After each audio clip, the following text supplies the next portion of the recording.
Olá! Pra quem não sabe, meu nome é Amanda e esse é um vídeo um pouco diferente dos vídeos que eu estou acostumada a fazer, porque nesse vídeo eu vou falar como foi o processo de estágio na Microsoft que eu fiz nos meses de janeiro, fevereiro e março. Então eu quero falar um pouquinho de tudo, como que aplica, como que é a entrevista, como que é o estágio em si, do começo ao fim. Então, sem mais delongas, vamos ao vídeo. Primeiramente, quem pode estar aplicando para um trabalho na Microsoft? No meu caso em específico, eu estou na faculdade, eu estou atualmente cursando mestrado, então é um processo um pouco diferente de quem não já saiu da faculdade e já está trabalhando. Então eu vou falar a experiência de quem está na faculdade e quer tentar uma vaga de estágio, uma vaga de emprego na Microsoft. Quem pode participar? A Microsoft ela tem programas até pra gente do ensino médio participar, mas em questão de quem está na faculdade, pode participar qualquer um que esteja cursando uma faculdade de ciência da computação, engenharia da computação ou similar. E você pode estar tanto na graduação, no mestrado ou até no doutorado mesmo. O que eles falam no site deles que eles requerem ter 1 ano ou 2 de experiência em C, C++, C Sharp ou .NET. E assim, de maneira geral, saber trabalhar em equipe, gostar de programação. E isso eu tô falando pra vaga de Software Engineering, a vaga de engenheiro de software. Tá, eu estou na faculdade e eu gostaria de fazer um estágio ou eu gostaria já de ter um emprego, eu quero trabalhar lá. Então, para qual eu aplico? Eu aplico para estágio ou eu aplico para emprego? Isso daí vai depender de quanto tempo você tem para se formar. Para você aplicar para vaga de estágio, você tem que, após o seu estágio, ainda ter um termo ou um semestre ou um quadrimestre para terminar o seu curso. Então isso é feito de maneira meio que automática. Você aplica para vaga e aí, baseado no tempo que você vai ter para se formar, eles definem se você vai fazer um estágio ou se você já vai ser contratado como full time ou trabalhar em tempo integral. Então como que eu aplico? Primeiro nós vamos entrar no site do Microsoft Careers. Eu vou deixar o link aqui embaixo na descrição do vídeo. E aí nós vamos entrar aqui nos estudantes ou graduates, que seria pós-graduandos, que estão na faculdade, enfim.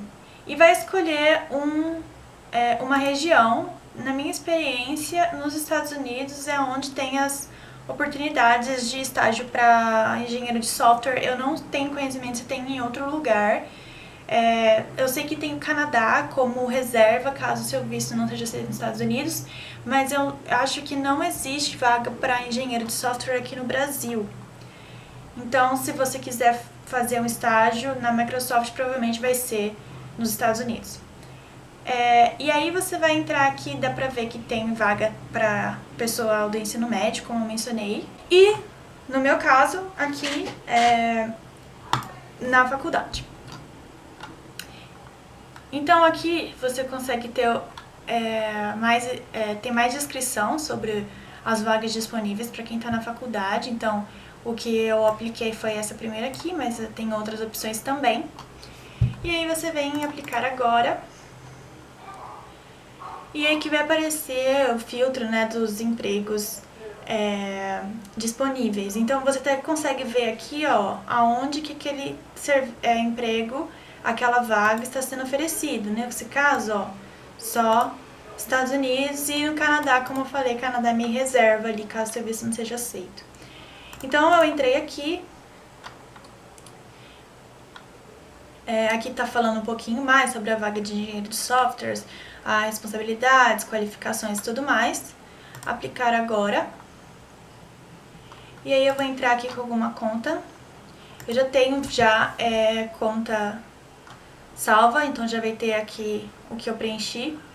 Então, aqui para atualizar o meu perfil, eu posso importar um currículo do LinkedIn ou eu posso importar realmente um arquivo com o meu currículo. E o currículo vai ser a segunda parte do que eu vou falar, como fazer esse currículo e enviar.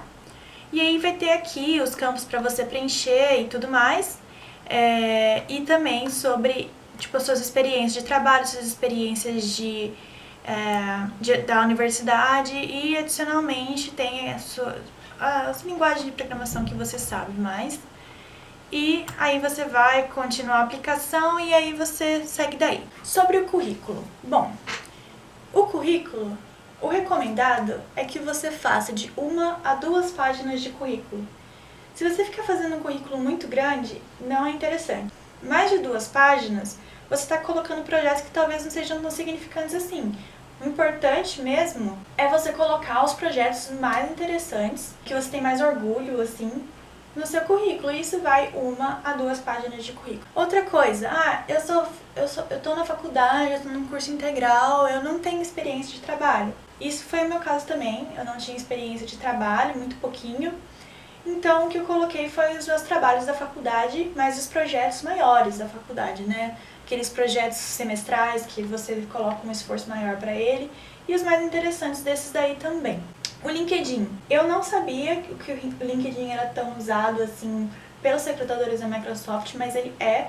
Inclusive, estando lá, o meu chefe falou para eu atualizar o meu LinkedIn, porque é um lugar, uma rede social que realmente é usada.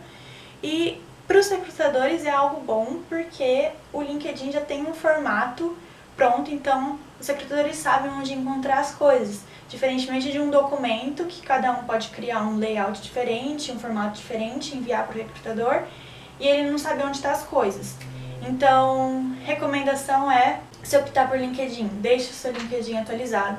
Se optar por enviar um documento, 1 a 2 páginas de currículo, e faça o currículo da forma mais limpa possível. Fale o título do trabalho, com quantas pessoas você trabalhou, isso é importante, porque na Microsoft o interessante é você saber trabalhar em equipe, então você tendo projetos em grupo é bem interessante colocar. Falar a linguagem que você fez o projeto, né, para saber em questões técnicas e tudo mais. Aí então beleza, você foi lá, entrou no site, enviou seu currículo, aplicou, e agora o que fazer? Bom, você pode já começar estudando, porque nunca se sabe quando eles vão te responder. Tá, e o que estudar? Bom, é interessante que quando você estiver aplicado, você tenha um conhecimento, já tido aulas de algoritmos e estrutura de dados. Porque o que a entrevista vai pedir, principalmente, são essas duas coisas, algoritmo e estrutura de dados. Isso para quem está vindo da faculdade, tá? Porque se você está vindo da indústria, né, você vai aplicar para vagas específicas, então eles vão te fazer perguntas específicas da área que você aplicou. Então, assim, além de prestar atenção e ir bem nas aulas de algoritmo e estrutura de dados, eu recomendo 2 livros para estudar, que é o primeiro livro é o Programming Interviews Exposed, e um livro bastante importante nessa área também é o Cracking the Code Interview, que eu vou colocar a foto dos dois aqui. E esses 2 livros foram os que me ajudaram realmente a fazer a entrevista. E no começo eu fiquei desesperada, porque principalmente o Cracking the Code Interview, ele tem basicamente exercícios, perguntas que normalmente são feitas em entrevistas, e eu fiquei muito preocupada porque eu li as perguntas e eu não tinha ideia de como resolver. Mas você vai ver que conforme você vai revendo a teoria, né, porque o Cracking the Code também tem a resolução do exercício. Então, olha a resolução e você vai começar a ver jeitos que são padrões, não padrões, né, mas algumas estratégias de como resolver exercícios desse tipo. Claro que você vai ter que usar a sua imaginação, a sua criatividade em problemas novos, mas a ideia é seguir mais ou menos uma linha de raciocínio. Então, eu recomendo isso para estudar. E aí você estudou e tudo mais, está estudando e recebe um e-mail dizendo que você foi selecionado para a primeira fase de entrevistas. E agora? Bom, a primeira fase de entrevistas normalmente é feita via Skype. Se você está aqui no Brasil, é muito provavelmente que vai ser feito via Skype. Se você estiver nos Estados Unidos, talvez eles te convidem para ir lá no campus para fazer a entrevista lá, mas no geral, Skype. Nessa primeira parte de entrevista serão feitas perguntas pessoais e técnicas também. As perguntas técnicas variam de 1 a 3 questões. O que são essas perguntas técnicas? Bom, normalmente envolvem estrutura de dados. Então, teve casos em que eu usei um hash, teve casos que usou fila e coisas desse tipo. Nossa, mas eu vou ter que implementar uma hash do zero? Eu tenho que implementar uma fila do zero? Normalmente não. Até porque o tempo de entrevista não é um tempo muito grande, se eu não me engano, acho que é 1 hora e pouco de entrevista. Então, normalmente você não vai ter que implementar as estruturas de dados do zero, mas você vai ter que saber usar. E é sempre bom perguntar. Sempre perguntar para o seu entrevistador. Se ele fizer uma pergunta que vai envolver você utilizar fila ou uma lista, ou não sei, perguntar.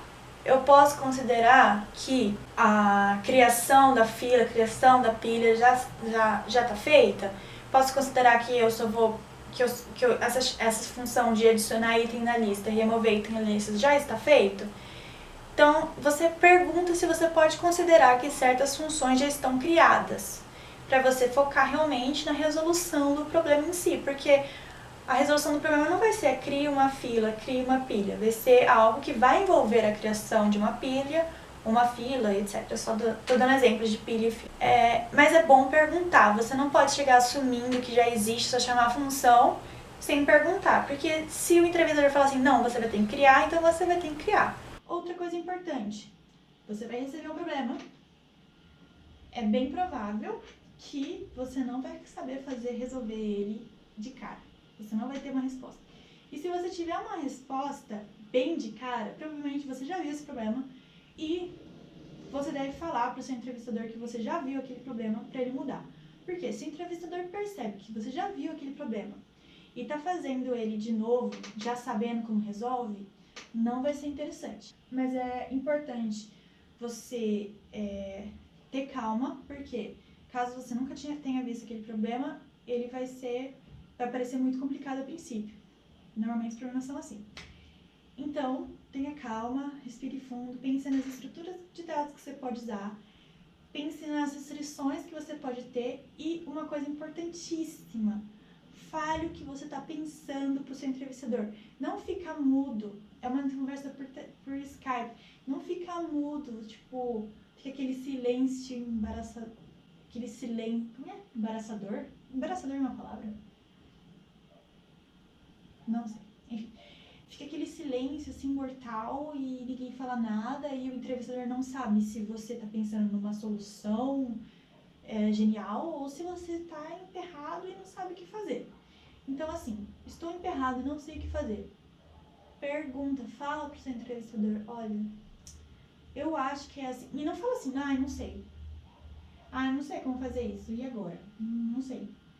Não, você tem que mostrar que você não desiste de resolver os problemas. Então, você tem que começar...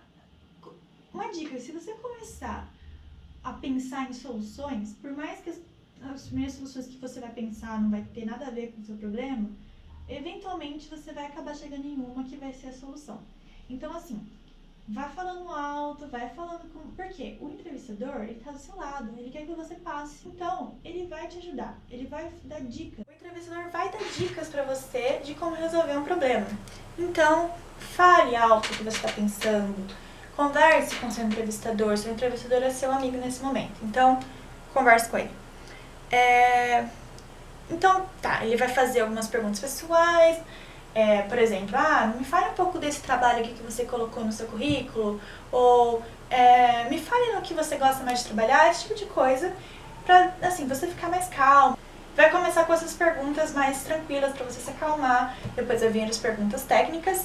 Outra coisa importante, uma entrevista de sucesso não significa necessariamente que você vai terminar o código com perfeição no final da entrevista. Pode ser que você não termine o código, pode ser que o código fique incompleto no final.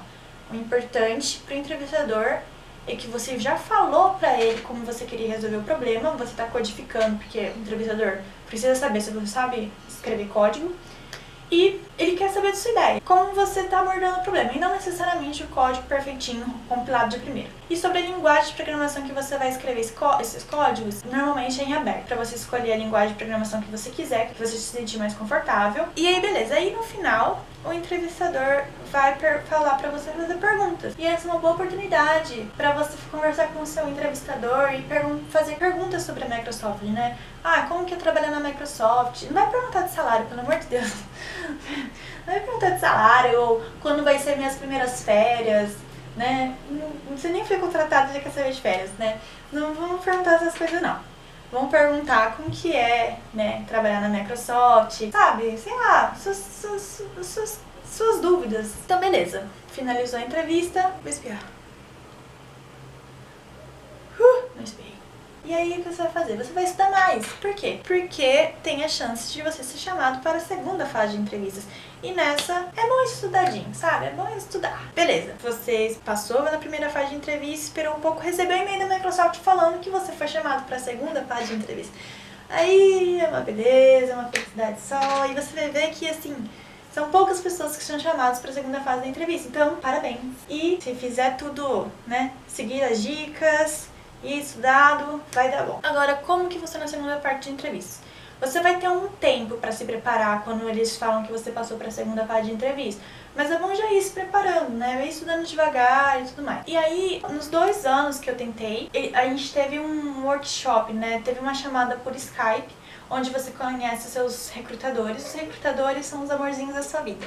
Os recrutadores são os seus amigos que querem que você passe e eles vão te ajudar em tudo que eles puderem. Eles vão fazer esse workshop onde eles vão dar dicas de como fazer a segunda parte de entrevista, né? Você vai poder fazer mais perguntas pra eles, tudo de bom. E aí você vai pra segunda fase de entrevista. A segunda fase de entrevistas não é por Skype, a segunda parte é presencial. E normalmente é em São Paulo. Se não for em São Paulo, é em algum lugar da América Latina, como o Chile, por exemplo. E, em todos os casos, a Microsoft vai pagar por seus gastos para ir para São Paulo ou para ir para o Chile. Importante falar que eles vão pagar, mas não antes de você ir. Eles vão pagar depois. Então, você vai salvar todos os seus recibos, né? E depois eles te reembolsam. Mas é importante falar e salientar isso porque você vai ter que ter um dinheiro inicial para você poder ir para São Paulo, para poder ir para o Chile, para poder bancar, né, esses custos. Eu não tenho certeza se para ir para o Chile eles compram a sua passagem de avião. Talvez eles comprem, eu não tenho certeza. Ou se você tem que comprar. Beleza, nessa rodada de entrevistas você vai ter 5 entrevistas normalmente. 4 mais técnicas e uma um pouco mais geral, vamos falar assim. Então, normalmente você se reúne em uma sala comum, onde o seu recrutador vai estar sempre tentando te deixar mais calmo, conversar, falar sobre o campus, falar sobre a cidade lá. A cidade lá seria Redmond, que é onde você provavelmente vai fazer o seu estágio. E aí você vai ser chamado para fazer as entrevistas com funcionários da Microsoft, que normalmente são gerentes de projeto, gerente de times, essas coisas assim. Então, esses gerentes vão se apresentar, falar de que time eles são e tudo mais, com que eles trabalham na Microsoft. Vão perguntar um pouco sobre você vai perguntar provavelmente sobre o seu currículo. No meu caso, eles perguntavam sobre projetos específicos do meu currículo, se eu gostei, se eu não gostei. E eles focaram, no meu caso, em um projeto que eu tive que trabalhar com muita gente remotamente, então é interessante realmente colocar projetos que você trabalhou em grupo. Nessas entrevistas vai ser o mesmo esquema do Skype, vai ser perguntas envolvendo normalmente estrutura de dados, algoritmos em geral. Muito importante. Inclusive, esse foi um dos meus erros na primeira vez que eu tentei e não passei. Então, para vocês não errarem como eu errei, converse com o entrevistador, faça perguntas. Ele te deu um problema? Questione, pergunta. Qual tipo, por exemplo, ele quer que você ache a média dos nós de uma árvore binária. Pergunte se esses nós são inteiros, se são reais, se são double, se são float. Pergunta como que a árvore é dada pra você, se a árvore é dada numa estrutura em que eu chamo left to right, ou é uma estrutura de vetor, né? Então, é bom perguntar como que essa árvore é dada pra sua função, como você tem que retornar esse dado, com que tipo de dados você tem que trabalhar. É muito importante fazer esse tipo de pergunta, porque se você começa a criar coisas na sua cabeça, a entrevistador fala no final: ah, mas você está fazendo essas funções aí para chamar o nó esquerdo e o nó direito, mas a árvore não foi dada assim pra você, ela foi dada em vetor. E agora? Pergunta antes. Quando você for fazer, você vai ter que escrever o código num quadro dessa vez, não vai ser no seu computador, vai ser num quadro, você vai ter que escrever o código na mão. Pra não ficar aquela bagunça no quadro, que foi o que aconteceu na minha primeira vez. Ah, esqueci de colocar aquele if naquela restrição. Ah, e aí coloca o if tudo apertado lá. Não. Faz um pseudocódigo no quadro pequenininho do lado direito. Faz um pseudocódigo. Conversa com o seu entrevistador, o que você acha dessa solução? Aí o entrevistador vai falar: caso aconteça aquele negócio lá, você calculou, pensou nisso? Se você não pensou, você vai colocar agora. O seu entrevistador vai te dar dica, ele vai te ajudar também. Mas você tem que perguntar, porque senão ele não vai te dar ele não vai te dar a resposta. Você tem que mostrar, né, que você tá sabendo resolver o problema por si só. E aí ele vai falar: ah, tudo bem, pode programar. E aí você começa a programar. E aí você começa a programar assim, né, escrever na lousa. No meu caso, teve uma entrevista que eu podia escrever o código no computador. E foi até bem estranho, porque é estranho digitar no computador que não é nosso, né? Eu não sei por que isso acontece. Parece que o teclado muda. E muda, né? Mas sei lá, é muito diferente. Conversar, importante. Inglês. Esses gerentes, eles não... Teve um só brasileiro, só que mesmo brasileiro não vai falar em português. Tudo vai ser em inglês. Então, praticar inglês. Você precisa ter um inglês perfeito? Não. Mas você tem que saber se comunicar e passar informação. Se você está querendo falar a todo momento o que você está pensando, o que você está fazendo, treina. Treinar. Não precisa ser o expert em inglês, mas você tem que passar a sua mensagem. Você tem que entender tanto o entrevistador, quanto o entrevistador tem que te entender. Inclusive, tem entrevistadores de várias nacionalidades. Tem entrevistador indiano, tem entrevistador que é dos Estados Unidos mesmo, tem entrevistador australiano. Então, você precisa... Claro, eles vão ter paciência com você, se você não entender, pergunta de novo, eles vão tentar falar mais devagar. Então não precisa desesperar, mas treinar aí o inglês é importante. No mesmo dia da sua entrevista, você já vai saber se você conseguiu uma oferta ou não, o que pode ser muito triste, como foi no meu primeiro caso, como pode ser muito feliz, como foi no segundo caso. Eles vão te falar, então, se você passou, que você passou, parabéns, e vai também dar a oferta, né, falar de valores e tudo mais. Eu não vou falar de valores aqui porque eu acho que não convém, até porque isso vai variar de ano para ano, né. O que eu posso dizer é, o salário é bom, você vai ter benefícios, você vai ter ajuda para você se locomover para lá, né, para você morar. Eles vão pagar por tudo, vão pagar pela sua residência, vão pagar para você ir e vão te pagar um salário. Então, assim, não dá para reclamar, é muito bom. Então, tudo certo, partiu para Redmond, que é onde nós vamos fazer esse estágio. Então, vamos pra lá. Vamos pra Redmond.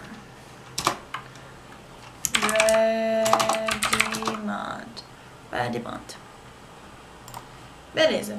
Então, vamos fazer um zoom pra fora aqui pra ver onde que eu tô querendo chegar, né? Bom, aqui estão os Estados Unidos. Bom, tá, beleza.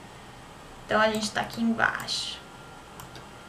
Então, Estados Unidos aqui. Redmond vai ficar aqui em cima nos Estados Unidos. Ó, Seattle tá aqui. Redmond tá logo aqui. Belleville. E as cidades aqui são bem próximas. Redmond, Belleville. Inclusive, eu morei em Redmond, aqui. Mas eu trabalhava em Belleville. Então, dava uns 20 minutos de carro pra Belleville. Todos os dias, e era tranquilo. Então, é bem interessante. Essa região aqui é bem família, assim, sabe? As coisas fecham cedo, não tem shopping, assim. Era bem tranquilo aqui. E aí, se a gente não queria tranquilidade, o que normalmente acontecia, a gente ia para Seattle, que você tem que cruzar essas pontes aqui. Você chega em Seattle, que é uma cidade maravilhosa, tem muita coisa para fazer. É muito legal. Então, aqui, Seattle. E aí... Alguém tá destruindo a casa. E beleza. Preparei minhas mãos. E beleza.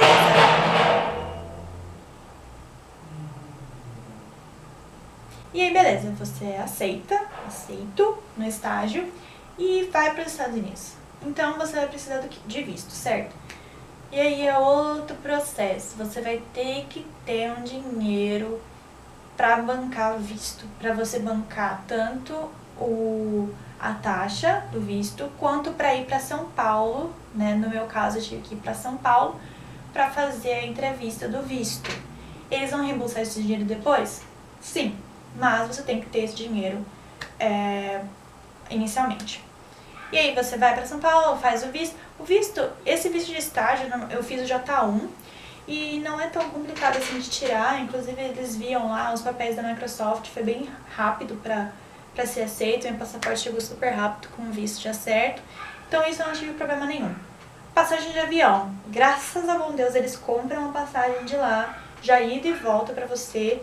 Eles vão perguntar a preferência do dia, mas aí você conversa com eles, vê o dia que você prefere ir e eles compram de lá. Isso é ótimo porque para você ter um dinheiro inicial para comprar uma passagem para lá é caro. Passagem para lá é bem caro. Primeiro que não tem voo direto para lá, então é mais ou menos umas 16 horas de voo.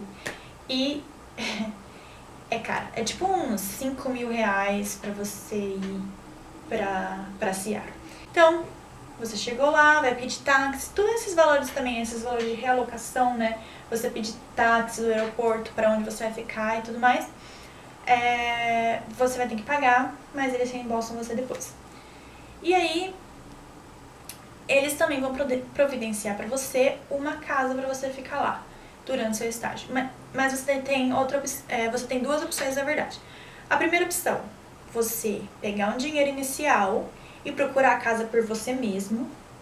Atenção, pegar um dinheiro inicial, você vai ter esse dinheiro inicial, que é uma quantia considerável, porém você só vai receber essa quantia depois de um tempo trabalhando lá. Então você vai ter que ter esse dinheiro inicial para bancar uma residência para você. Ou na segunda opção, é a opção que eu recomendo, até porque você vai ficar 3 meses lá, que é um tipo de estágio normal. Você vai ficar 3 meses lá, vai ser um pouco difícil de você achar um lugar para alugar e que a pessoa aceite que você fique só 3 meses, a não ser que você alugue um Airbnb. E eu vi preço de Airbnb para 3 meses fica muito caro, não compensa. Compensa deixar na mão deles e eles escolherem uma residência pra você, que é uma residência boa, tá? Tipo, não é ruim, é muito legal. Inclusive, se vocês viram os vídeos que eu fiz, no primeiro vídeo eu mostro a casa que eles me deixaram lá. Eu tinha uma roommate, tinha gente que não tinha roommate, colega de quarto, tinha gente que morava sozinho, tinha gente que dividia, aí dependia. Você tem que ter um dinheiro inicial pra você bancar coisas tipo alimentação, né? E acho que só alimentação, porque transporte, eles também disponibilizam transporte da própria Microsoft para te levar de um lugar até outro dentro do campus da Microsoft. Então, no meu caso, eu morava num lugar que era bem próximo do campus principal da Microsoft. E lá eu conseguia pegar transporte da Microsoft para ir para todos os outros campos que eles tinham, inclusive o campus de Belleville, que é o campus que eu estava trabalhando. Então, assim, transporte não precisava me preocupar, eu precisava me preocupar com comida. Então, durante de 20 a 30 dias eu tinha que bancar minha alimentação lá. Depois disso, eles me davam os benefícios, davam o primeiro salário. O salário é dado quinzenalmente, então a cada 15 dias eu recebia uma parte do salário. Então, após o primeiro salário, não tive mais problema com nada. Então, vale a pena guardar, pedir emprestado pra família, pedir emprestado pro banco, sei lá. Pra família é melhor, né? Um dinheiro aí pra você bancar esses seus primeiros dias no estágio. Você chega lá, você vai ter, então, uma reuniãozinha, né? Uma recepção para falar, né, um pouquinho da empresa, para mostrar os grupos que tem dentro da empresa, os grandes grupos, né, que tem ali, para fazer uma descontração, né, para os estagiários se conhecerem e tudo mais. E aí tem, se eu não me engano, posso estar errado, mas tem 4 grupos principais da Microsoft, que são o Windows and Devices, Cloud and Enterprise, Office Product, que são os produtos do Office, e o que eu estava, que era AI and Research, que era inteligência artificial e pesquisa. E aí você vai entrar em algum desses grupos grandes e já vai receber quem que é o seu gerente, né? E aí a partir daí você vai, depois que terminar essa recepção, você vai ter lá onde a sala do seu gerente, o prédio do seu gerente, e você vai lá conversar com ele pra você começar, né, a trabalhar. E a partir daí, cada time é um time. Uma experiência que eu tive com o meu time vai ser totalmente diferente da experiência que outra pessoa teve com outro time. Então é importante saber assim, ó, se você gostou do seu time, ótimo, né, perfeito. Se você não gostou do seu time a princípio, saiba que tem outros times que são totalmente diferentes daqueles que você pode se encaixar. Então, o que eu acho interessante tinha gente lá que estava fazendo o segundo, terceiro, até quarto estágio. Como a pessoa não ia se formar ainda na faculdade, ela começou, sei lá, no segundo ano da faculdade, ela vai fazendo estágio atrás de estágio, estágio atrás de estágio, e vai conhecendo todos os grupos que tem lá e vai se encaixando melhor. Isso é ótimo, quanto mais cedo você começar a fazer, aplicar para esse tipo de coisa, se você está querendo a indústria, ou se você não sabe o que você quer, até porque na graduação eu estava querendo seguir carreira acadêmica, agora eu já tenho outros planos, mudei de ideia. Mas é interessante você começar cedo a ver esse tipo de oportunidade, até para você saber, né, ter certeza se você quer a indústria ou se você quer a carreira acadêmica, ou não sei, né, se tem outro ramo aí. E aí você vai fazer um projeto que é pra ter uma duração aí de 3 meses, certo? E, gente, vocês não vão pra Microsoft fazer estágio pra ficar servindo café. E você vai trabalhar com um mentor que vai ser aquele seu guia durante todo o seu projeto. Você vai ter um mentor, você vai ter seu gerente, certo? Seu mentor vai ser seu amigo ali e você vai trabalhar junto para resolver o seu problema. O gerente é a mesma coisa, você vai estar lá trabalhando com o seu gerente para finalização do projeto. O que eu fiz durante a Microsoft, qual foi o meu grupo e tudo mais. Bom, eu já falei que eu estava no grupo maior de inteligência artificial e pesquisa, mais especificamente eu estava no time do Bing. E o meu trabalho, para quem tem interesse em saber o que eu fiz durante esse tempo no estágio, eu vou deixar o link aqui embaixo de um post que eu fiz no LinkedIn, que foi um post justamente contando o que eu fiz no meu estágio. Então tá bem interessante, se você tem interesse em saber o que eu fiz. E aí depois desses 3 meses você vai ter algumas reuniões, né? E vai depender de time a time, quantas reuniões você vai ter e tudo mais. Mas eu tive algumas reuniões e tive uma apresentação final. Acho que todo mundo tem uma apresentação final, que eles chamam de demo, onde você vai falar todo o seu processo, o que você aprendeu. E o que é importante, o que você aprendeu, como você vai ter feito coisa errada no meio tempo. Vai ter coisas que você poderia ter feito diferente. Então é importante você mostrar isso, mostrar que teve coisas que você poderia ter feito melhor. E o que é normal, né? Você não vai ser perfeito em tudo, né, no seu projeto. E aí, depois desse demo final, esse demo vai ser nas últimas semanas do seu estágio, alguém vai chegar pra você e vai falar se você vai receber uma oferta ou não. Aí a oferta é o quê? Bom, você pode receber uma oferta de trabalho ou uma oferta de um outro estágio.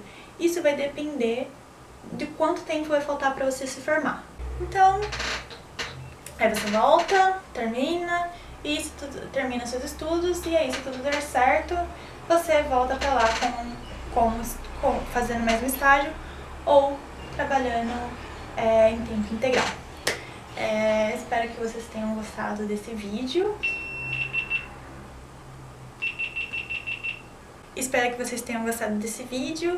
Qualquer dúvida é só me perguntar. Essas foram as minhas experiências pessoais de estágio. Então, se você teve alguma outra experiência, por favor, fale aqui. Ou se você fez um estágio no Facebook, na Google, seria muito legal saber também as diferenças de cada um. E assim, tentem, porque pode parecer impossível no começo. Eu nunca imaginava que eu ia conseguir fazer um estágio desse tipo, um estágio no exterior e tudo mais. Nunca tinha pensado nisso. E no fim deu certo, então assim, não deu certo na primeira, tenta de novo, porque uma hora pode dar certo e vai valer a pena. Ou se não valer a pena, pelo menos você sabe que aquilo não é o que você quer e, né, pode escolher outra coisa. Espero que tenham gostado. Esse foi um vídeo mais diferente do que eu tô acostumada a fazer, falando assim com a câmera, então qualquer sugestão, todas as sugestões são bem-vindas. Então é isso, muito obrigada por assistirem e tchau!